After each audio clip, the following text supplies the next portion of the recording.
যত ভজিবে দেবতা, যত করিবে পূজা, ততই জীবনে আরও আসিবে কষ্ট। এই কথাটা একেবারেই সত্য। যতই তুমি ঠাকুর দেবতা নিয়ে পড়ে থাকো না কেন, যতই পুজো পাল করো না কেন, ততই আরও বেশি কষ্টে তুমি আকৃষ্ট হবে এবং আরও বেশি করে ঠাকুর তোমাকে কষ্ট দেবে। হ্যাঁ বন্ধুরা, এটাই সত্যি কথা। হ্যালো বন্ধুরা, welcome back to my channel Mithu's family. আমি মিঠু তোমাদের জন্য আবারও একটা নতুন ব্লগ নিয়ে হাজির হলাম। সকলে কেমন আছো? আশা করি যে যেখানে আছো ঠাকুরের কৃপায় অনেক সুস্থ আছো এবং অনেক ভালো আছো। আমরাও ঠাকুরের কৃপায় অনেক সুস্থ আছি এবং ভালো আছি বলেই আজ সকাল সকাল ভিডিওটা স্টার্ট করে ফেলেছি। আজ হচ্ছে বৃহস্পতিবার। আমাদের সকলের কাছে অনুরোধ রইল পুরো ভিডিওটা স্কিপ না করে দেখার জন্য। আর চলো ভিডিও রিলেটেড একটু কথা বলে নিই, যেটা না বললেই না, রেগুলার প্রতিদিন বলেই থাকি। যারা আমার নতুন বন্ধু রয়েছে আজকের ভিডিওটি, তারা যদি চ্যানেলটি সাবস্ক্রাইব না করে থাকো, তারা প্লিজ আমার চ্যানেলটি সাবস্ক্রাইব করে দিও, পাশে থাকা বেল আইকনটা প্রেস করে দিও, তাহলে নোটিফিকেশনগুলো তোমাদের কাছে চলে যাবে আর আমার প্রত্যেকটা ব্লগ ভিডিও তোমরা দেখতে পাবে। যারা আমার পুরনো বন্ধু আগে থেকে অলরেডি এই কাজটা করে রেখেছো, তাদেরকে জানাই অনেক অনেক ভালোবাসা। তো বন্ধুরা, সকালবেলায় ঘুম থেকে উঠেছি প্রায় 6টার সময়। আগের দিনের ভিডিও একটু এডিটিং করা ছিল, সেটা করতে করতে অর্ধেকটা হয়েছে আর ঘড়ি কাটায় বেজে গেছে 6টা। আমি বললাম না, পুরো ভিডিওটা যদি এডিট করতে যাই তাহলে তো আমার 7টা বেজে যাবে। আজ যেহেতু বৃহস্পতিবার, আমাকে অনেকগুলো কাজ করতে হয়। বৃহস্পতিবারে মানেই হচ্ছে ঘর দুয়ার একেবারে পরিষ্কার পরিচ্ছন্ন করা এবং এই যে উঠোন বাড়িগুলো লেপা। যেহেতু 2 দিন ধরে বৃষ্টি হওয়ার কারণে উঠোনগুলো একেবারে মাটি ধুয়ে ধুয়ে চলে গেছে। তো যেহেতু এখন বর্ষাকাল, এখন প্রায় বৃষ্টি হয়েই থাকবে, সেই জন্য আর মাটি দিলাম না, এমনি হালকা একটু গোবর দিয়ে লেপে নিলাম। আর সকালবেলা কিন্তু লেপালেপিগুলো একেবারেই মাস্ট। আমাদের প্রত্যেক দিন এই কাজগুলো কিন্তু করতে হয় গ্রামের ঘরের বউদের। আগের দিন কিন্তু সন্ধেবেলায় আমি খাওয়া দাওয়ার পরে বাসনপত্রগুলো মেজে রেখেছিলাম এবং রান্নাবান্না করার পর যেই বাসনপত্রগুলো, সেগুলোও আমি সুন্দর করে মেজে ধুয়ে ঘষে সুন্দর করে রেখে দিয়েছি। তার কারণে যে সকালবেলায় উঠে বৃহস্পতিবারে তাড়াহুড়ো লাগবে সেই জন্য। আর এটা হচ্ছে তোমাদের দাদাভাই এবং মেয়ে খেয়েছিল, সেই বাসন দুটোই রয়ে গেছিলো, সেগুলোই সকালবেলায় মেজে নিলাম। এই যে বাসনগুলো মাজার পরে কিন্তু আমি বালতিতে জল নিয়ে নিয়েছি, তার কারণ হচ্ছে ঘর দুয়ারগুলো সুন্দর করে মুছে নেব। আর যেহেতু লক্ষ্মীবার, আমি ঘরগুলো সকালবেলা যদি না মুছে নিই তাহলে কিন্তু শোকাবে না। আর সান্ধান করে যেহেতু পুজো করতে ঢুকবো, তখন কিন্তু পায়ে পায়ে জল জল হয়ে যায়, সেই জন্য আগে ভাগে মুছে নিয়ে তারপরে আমি সান্ধানটা করব। তো এই যে দেখতে পাচ্ছ, এখন কিন্তু সুন্দর করে ঘর দুয়ার পরিষ্কার পরিচ্ছন্ন করে নিচ্ছি। আর আজ কিন্তু বানাচ্ছি নতুন একটা স্ট্যান্ড নিয়ে এনেছি, যেটা তোমাদের সঙ্গে শেয়ার করেছিলাম। সেই নতুন স্ট্যান্ডটাই কিন্তু আজকে ব্লগিংটা করছি। তো আজকে ব্লগিংটা কেমন হচ্ছে তোমরা কিন্তু কমেন্ট করতে ভুলবে না। আর আমার ব্লগ ভিডিওগুলো তোমাদের কেমন লাগে অবশ্যই কিন্তু কমেন্ট করে দিও। আর আমার বন্ধুরা যে যেখান থেকে দেখছো না কেন, প্লিজ একটা কমেন্ট করে দিও। তোমাদের কমেন্টগুলো পড়তে আমার খুব ভালো লাগে। আর যাদের যাদের কমেন্টগুলো যদি মনে করো যে তুলে ধরতে বলার কথা, তাহলে আমি হয়তো তুলে ধরবো। যারা কমেন্ট করে বলবে যে আমার দিদিভাই আমার কমেন্টটা তোমার ব্লগের মাধ্যমে তুলে ধরো, তাহলে কিন্তু আমি তুলে ধরবো। আর এই যে দেখো, ঘর দুয়ার মুছে আসার পর কিন্তু একটা বিছানার চাদর ছিল এবং মেয়ের জামা কাপড়, কারণ বাড়িতে ছোট বাচ্চা থাকলে না জামা কাপড় হয়েই যায়। ভাবি যে বৃহস্পতিবারটা সার্ফ কাছাকাছি করবো না, যেহেতু বৃহস্পতিবারটা হচ্ছে লক্ষ্মীবার এবং বৃহস্পতিবারটা আমার মেয়ের জন্মবার, সেই জন্য আমি ভাবি যে সার্ফ সোটা এবং গরম জলের সার্ফগুলো কাচবো না। কিন্তু এই যে বাড়িতে বাচ্চা থাকলে যা হয়, তো আমি কিছু জামা কাপড়গুলো ছিল, সেগুলো বেশি অল্প কটা ছিল, সেগুলো আমি হচ্ছে কেচে নিয়ে সুন্দর করে মেলে দিলাম। তারপরে দেখো, ব্রাশ করতে করতে চলে এসেছি আমাদের আম গাছের গোড়ায়।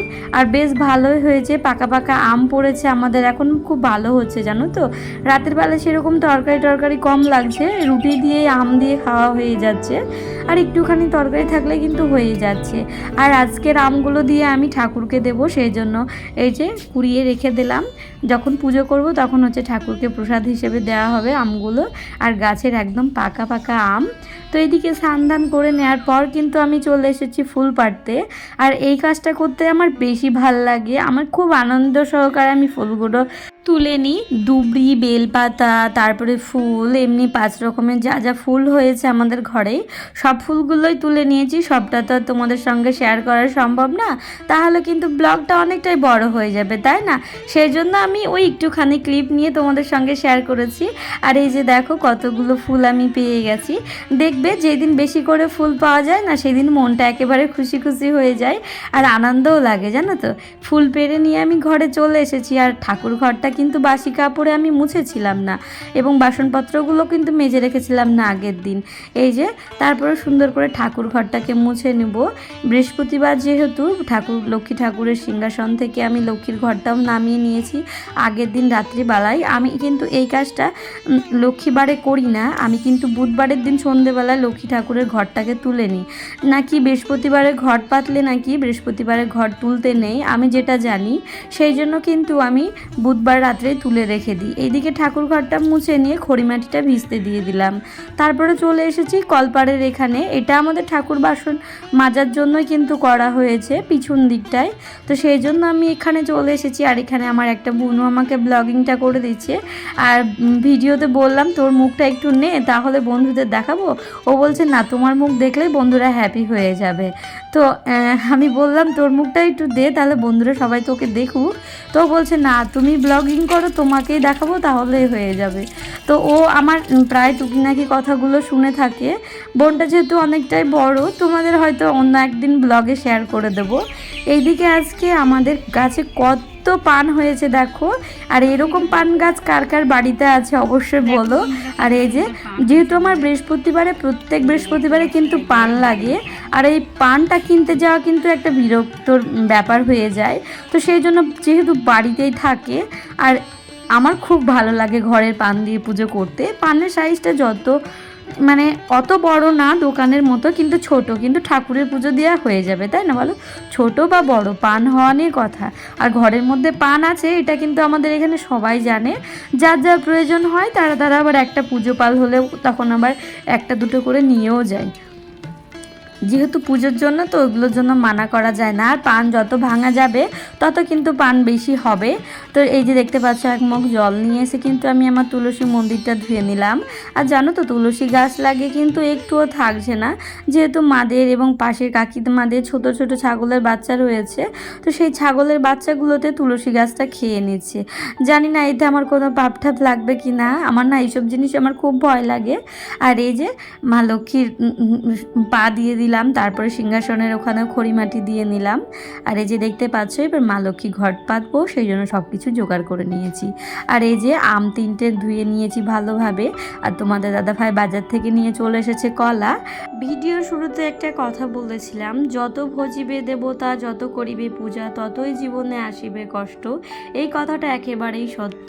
যারা একেবারে নাস্তিক, যারা ঠাকুর বিশ্বাস করে না, তাদের হয়তো কথাটা বলে আমি বোঝাতে পারবো না। তারা যদি মনে করে যে আমার ভিডিওটা না দেখলেও চলবে, স্কিপ করে চলে যাবে, তো তারা অবশ্যই যেতে পারে।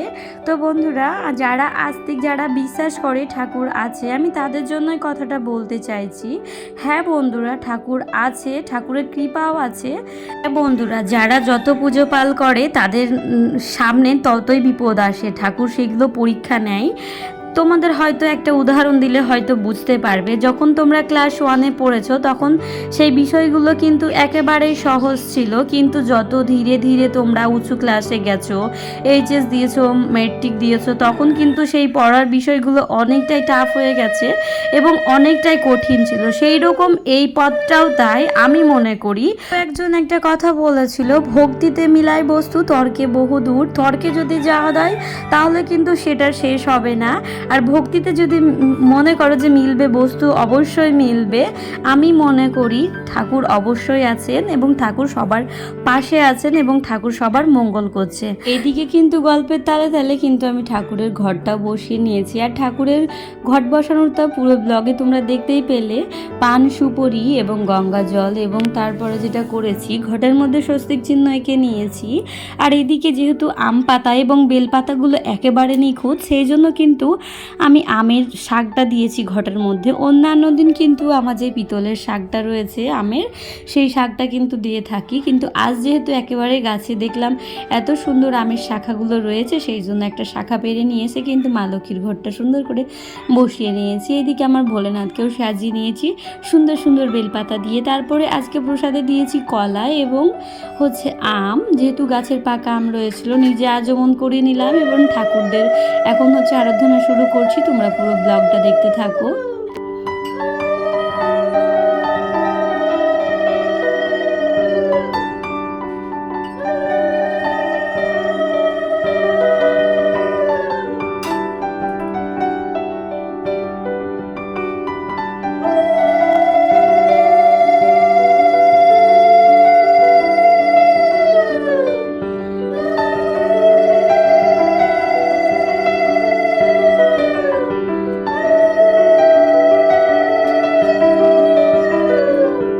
মা লক্ষ্মীর পুজোতে কিন্তু আতপ চাল এবং ধান মাস্ট। আমি এখন মায়ের পুষ্পাঞ্জলিটা দিয়ে নিলাম ফুল, ধান, দুব্রো এবং আতপ চাল দিয়ে।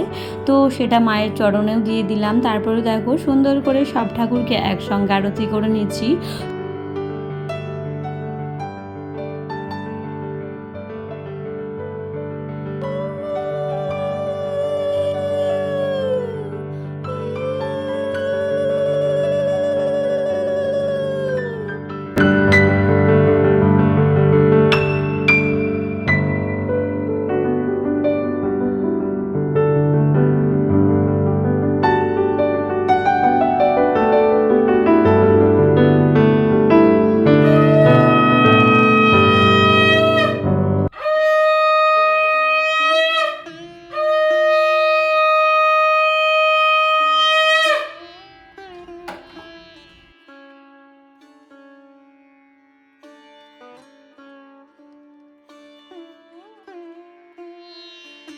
ঠাকুরের পুজোটা কমপ্লিট করে নিয়ে আমি কিন্তু ঠাকুরকে প্রণামও দিয়ে নিলাম। আর ঠাকুরের কাছে প্রার্থনা করে আমি কোনো দিন কোনো কিছু চাইনি যে ঠাকুর তুমি আমাকে এটা দিও। ঠাকুর তো উপর থেকে দেখতে পাচ্ছে আমার কি কি প্রয়োজন, সেগুলো অবশ্যই দিয়েছে এবং যেটা আমার প্রয়োজন সেটা নিশ্চয়ই দেবে।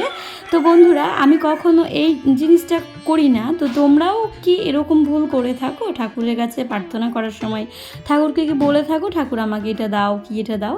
কিন্তু এটা তোমরা কখনোই করবে না, কারণ ঠাকুর উপর থেকে সব কিছু সবার যা যা প্রয়োজন সেটা দেখতে পাচ্ছে, যে প্রয়োজন থাকলেই তোমাদের দেবে, না অপ্রয়োজনে কিন্তু দেবে না। যেমন ধরো ছোটোবেলায় মা বাবার কাছে কিন্তু আমরা অনেক জিনিস বায়না করেছিলাম, কিন্তু মা বাবা কিন্তু সব জিনিস হাতের কাছে এনে দেয়নি। সেরকম ঠাকুরের ক্ষেত্রেও আমি এটা মনে করি। তোমাদের সকলের কাছে রিকোয়েস্ট, আমার ভিডিওতে যদি কোনো কথাতে ভুল ত্রুটি হয়ে থাকে অবশ্যই সেটা তোমরা কমেন্ট সেকশনে জানিয়ে দেবে। সেখান থেকে আমি আরও নতুন কিছু শিখতে পারবো এবং আমার ভুলটা আমি বুঝতে পারবো। তো বন্ধুরা, এইদিকে পুজো করে নিয়ে ঠাকুরের প্রসাদটা খেয়ে নিয়ে এবং একটু মুড়ি এবং ছোলা খেয়ে নিয়েছি। তার কারণ এই যা গরম পড়েছে এর মধ্যে চা খাওয়া কিন্তু একেবারেই ভালো লাগছে না, তো সেই জন্য আমি চাটাকে অ্যাভয়েড করে গেছি। আর এত গরম লাগছে, স্নান করে পুজো করে আসার পর রান্নাঘরে ঢুকেছি, তোমাদের হয়তো বলে বোঝাতে পারবো না। যারা একেবারে হাউস ওয়াইফ রয়েছো তারা হয়তো আমাদের এই কষ্টগুলো বুঝতে পারবে। তো বিশ্বাস করবে না, সব কাজে কষ্ট আছে। যারা একেবারে এক একজন বলে, কমেন্ট করে যে আমাকে বলে যে নাকি সংসারে কি কাজ আছে আর রান্না বান্না খাওয়া দাওয়া আর ওই তো ফোন খোঁচানো, তো তারা হয়তো আমার কথাটা বুঝতে পারবে না। যারা ব্লগিং করে তারা হয়তো আমার কষ্টটা বুঝতে পারবে, যে সারাদিনের পুরো ব্লগটা ফোনের মধ্যে ক্যাপচার করা, তারপরে গিয়েও সংসারে যাবতীয় কাজ মেনটেন করা, তারপরে সংসারে যদি থাকে ছোট বাচ্চা, তো এই কাজগুলো সামলানোর পরে তারপরে আবার এই ভিডিও এডিট করা, এই কাজটা সবার কাছে মনে হবে একেবারে তুচ্ছ, কিন্তু যারা করে একমাত্র তারাই জানবে, তাই না বন্ধুরা? তো চলো, আজকে তোমাদের সঙ্গে গল্প করতে করতে কিন্তু আমার অনেকগুলো কাজ কমপ্লিট হয়ে গেছে। আর এদিকে আজকে আমি রান্নাও বসিয়ে দিয়েছি। আজকে রান্না করব দেখতেই পাচ্ছ একটা সব সবজি দিয়ে নিরামিষ একটা সবজি করে নেব, আর করব ছোট মটরের ডাল। ঘড়ির কাঁটায় এখন বাজে সকাল 10টা। তো হয়তো সবার দুপুরে রান্না হয়, আমাদের সকালবেলাতে একেবারে হয়ে যায় রান্না। যেহেতু আমাদের এই খাবারটা খেতে খেতেই প্রায় 12:30 মতো বেজে যাবে। আর ওই বিকেল দিকে একটু চা বিস্কুট, হয়তো মুড়ি, নাহলে হয়তো অন্যান্য কিছু, বিকেল একটু ফুচকা মাখানি এইসবগুলো খাওয়া হয়। আর ভাত টাত খাওয়া হয় না, একেবারে রাত্রে রুটি এবং তরকারি হয়। তো আজকে মনে করছি এই তরকারিটাই আমার থেকে যাবে, রাত্রে আর তরকারি করতে হবে না, শুধু রুটি করে নিলেই হয়ে যাবে। আর মেয়ের জন্য একটা ডিম ভেজে দিলেই রাত্রে আমাদের রান্নাবান্না সেরকম চাপ থাকে না। যেহেতু মিষ্টি এবং যেহেতু এখন গাছ পাকা আম রয়েছে, আম দিয়ে কিন্তু এখন বেশিরভাগ রুটিটা খাওয়া হয়ে যায়, অল্প একটু তরকারি থাকলেই আমাদের হয়ে যাচ্ছে। তো তোমরাও কে কে এরকম করে থাকো, এই আমের সময় আম দিয়ে রুটি খেতে কে কে ভালোবাসো অবশ্যই বলে দিও। আর এই যে দেখতে পাচ্ছ, আজকে আমি তরকারিটাই একেবারে বাটা মশলা দেয়নি, শুকনো ড্রাই জিরে গুঁড়ো করে রেখেছিলাম। 1 কোটো আমি করে রেখে দিয়েছি এমার্জেন্সির জন্য, যদি কারেন্ট না থাকে তখন কিন্তু ওই ড্রাই মশলাগুলো কিন্তু আমি ব্যবহার করে থাকি।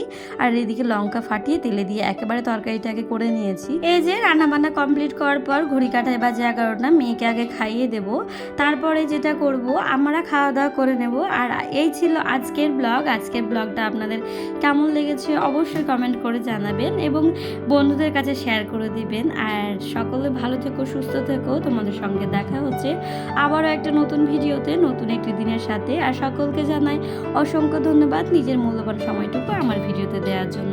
Bye bye.